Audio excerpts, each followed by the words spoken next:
Here we go, Madden fans. So, I had some requests to sort of give some videos, give some strategies, and all of that for the auction house. When looking at this, you can really use this to kind of help boost up your team, maybe get some good deals on players. Part of it is just looking and saying, what is it you're trying to get out of your team? What do you want, to do with it? So sometimes, you can get away with. So here you go. You got Marshawn Lynch. So whoever picked this up, they picked it up for 60,000. Put Lynch in here. See what we have. So there's a bunch that go for 80, 70,000. Check out 65,000.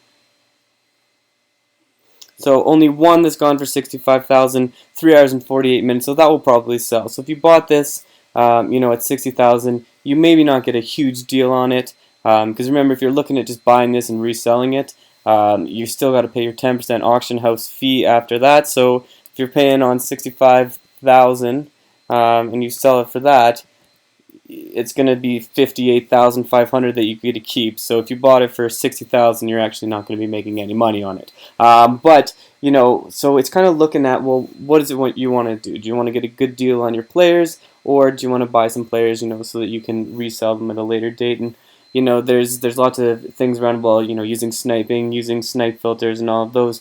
But really, it changes, and it depends on, you kind of just got to find out, well, what is the player going for? Would this be a good player to get in this case? And so maybe here, because Lynch is going for 65,000, and we could get him for 60 if we want to get a good deal on Lynch. This is how we find a good deal on Lynch. Now, if you want this so that you can, maybe get a player to maybe make some money or something like that, you're probably not going to want to buy him for 60,000, because you'll maybe sell him for 65, maybe 70. You won't really make that much on them in the end. What you can do if you're looking at trying to get a player for a really good deal, is to go in and play around with the teams, play around with the positions. So generally, I'll always try and take off the kick return and the punt returner. There's a lot of those players that are going. Now it's pretty much up to 90. Where you can get players for 90 overall rating for under 65,000. So it depends on how high you want to set your limit and those kind of things as well. So what I'll do is change this. So from 65,000, actually first let's go with 65,000.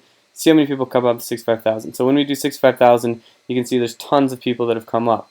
Not a whole lot. There's a few that aren't in here, a few that haven't sold. So these ones.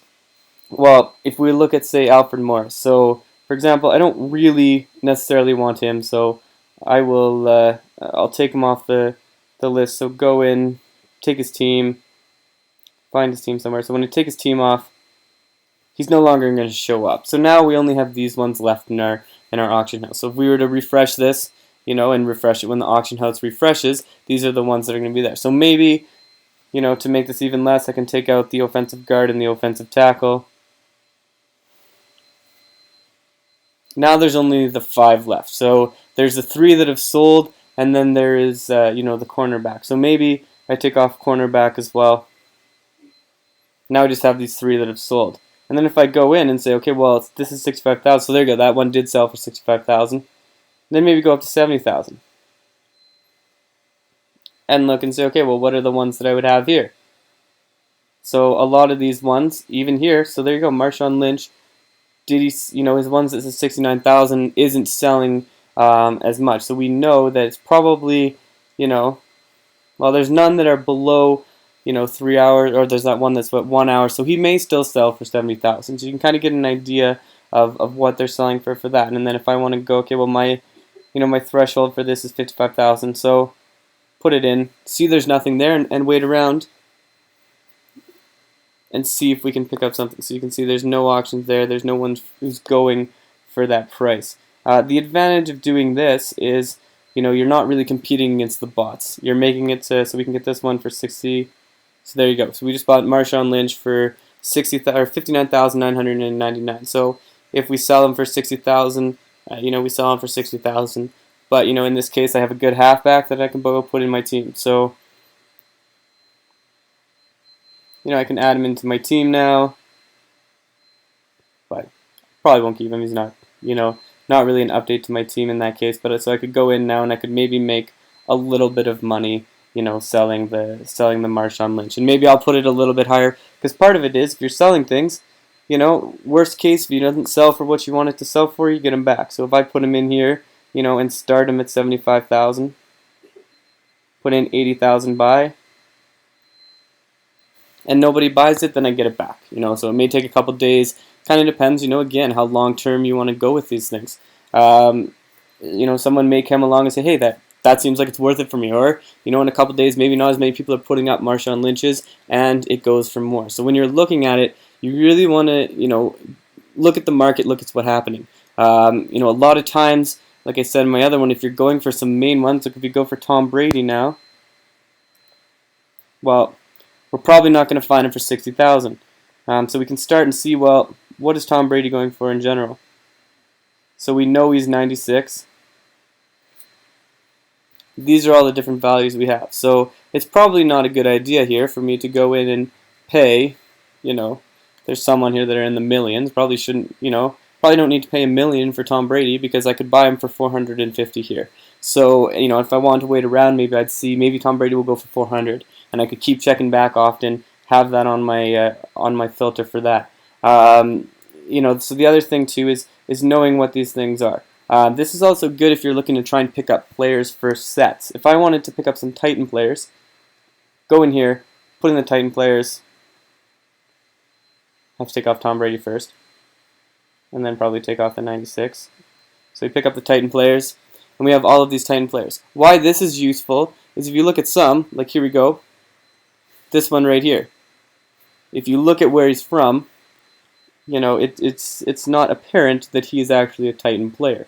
So sometimes when you're picking them up, they may not, be wearing Titans clothes because they've or uniforms because they've been traded. So looking at that as well. This is the other thing you can look at while we're on the silver players is look at some of the stats of these players. If you're trying to boost up your team, so this guy here, 90 acceleration, so pretty good acceleration for a cornerback. So sometimes you can actually find players in the auction house that are silver players that are as good as some of your gold and elite players. And so, look around for that. Watch the pack opening videos. I try and show some of my, some of the ones that I open that are silver and bronze so you can see what the stats are because sometimes their stats are actually good enough to, crack your lineup. So there you go. When you're looking at trying to buy players, get good deals on players, you want to look at, well, first of all, who is it that you want to get? You want to look at, so they talk about putting on sniping filters. Well, really, it changes all the time. So we could sit here and we could list all of these different filters and all of these things. And if you want, you can throw some in the comments below if there's some that you've found success with. But a lot of it is just kind of looking and, testing it out and saying, okay, well, here, I want to get a player that's going for 94, and I'm willing to pay 70,000. And if no one who's 94 shows up, oh, so there's someone shows up for 94, but I want to pay that for those players, so just going to put on the elite ones, and I want to wait for an elite one. So there you go, one halfback, 94 elite. That's the only one. So maybe I wait around until this one, refresh the auction house a bit, see if another one comes up for a 94. And then you refresh it, see what happens. And so sometimes you might get a good deal, sometimes you might get a a better deal. And the nice thing about these ones that are not just trying to go overall is it's easier to sort of compete against the bots for them.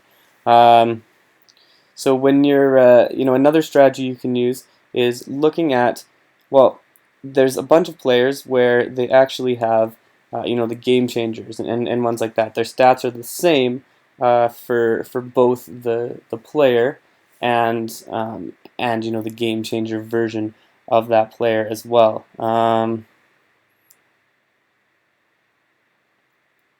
Now in this case, if we look at this one, so we get Hopkins. So if you want to pick up DeAndre Hopkins, you have 86 wide receiver and 88 wide receiver. So if I want the 86 one, 86 min, 86 high. So that will just give me the game changer one. So that takes out all of the other ones that are not game changer. I can look for the value that I want to pick for the game changer. Now, the other thing is to look at how much time's left. if there's only 50 minutes left, it's probably something that you could get for that price later on. So one thing you can do, kind of this, it's the scrolling strategy of putting this thing in is just scroll along and pick a value that you want to find. So we want to go for 90 and we want it to be 70,000. Scroll along until you hit around 3 hours and see what's there. Now the problem with this is that by the time you get there, people may have already picked them up if they've been looking for that specifically. So that's why you kind of want to limit it to the positions you want to look for and those kind of things as well. So I just want it maybe from these teams. Now I'm going to have less. I don't want punt returners. I don't need any punt returners on my team or whatever that is. So you can just put on everything that's not a punt returner. So there you go. So when we're looking at this here, there's lots of strategies you can use to try and minimize the amount that you're looking for when you're trying to bid on new auctions and bid on new items. And when you're doing it, it's just taking a look at, well, what are the positions that are really popular? What are the positions that people are trying to sell? Like punt returner and kick returner, you probably, if you're going to try and look for something and look for a good deal, you don't want to have those on, because those are just going to fill up the players. It's going to fill up all the things. So if I go to a 94, there's only one person left. But if I add on 92, still only one person left. It's at 70,000. So this shows me this is probably a decent one to kind of stick around with and see if maybe something pops up.